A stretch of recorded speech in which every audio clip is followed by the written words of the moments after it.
Depuis qu'un salon de massage est devenu son voisin, Jocelyn Belair est inquiet. Quand on a vu des gars fumer du crack avant de rentrer, on a des gens qui boivent régulièrement une bouteille d'alcool avant de rentrer.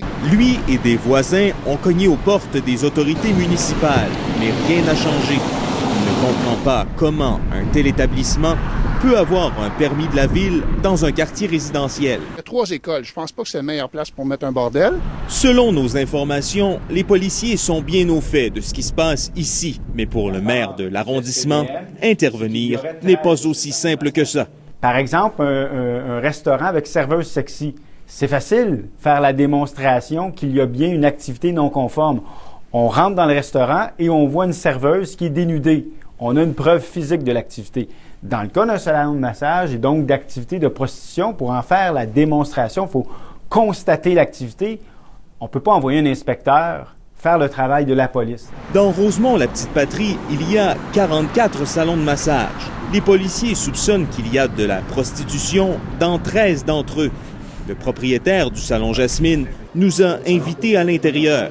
Il concède que certaines femmes ici, pas toutes, se prostituent. Les policiers sont au courant. La première chose que je leur ai dit quand ils sont venus me voir il y a quelques années à l'autre place, j'ai dit qu'il y en avait. Il est d'accord avec ses voisins. Un salon de massage comme le sien devrait se trouver ailleurs que dans un quartier résidentiel, mais dit avoir un problème à trouver un endroit où le zonage le permet. Je suis peut-être pour ce qu'à chaque arrondissement ait un lieu.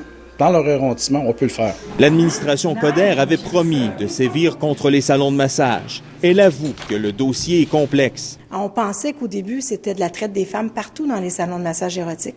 On s'est rendu compte que 90% des femmes qui étaient là sur une base volontaire. Nous, ce qu'on s'est entendu avec le service de police, c'est que c'est tolérance zéro pour les jeunes mineurs, donc de 16 ans et moins, qui pratiquent qui font les massages érotiques, pour la traite des femmes et pour tout ce qui est aussi échange de drogue. Pour réaliser sa promesse, l'administration Coderre s'en remet cette fois aux arrondissements.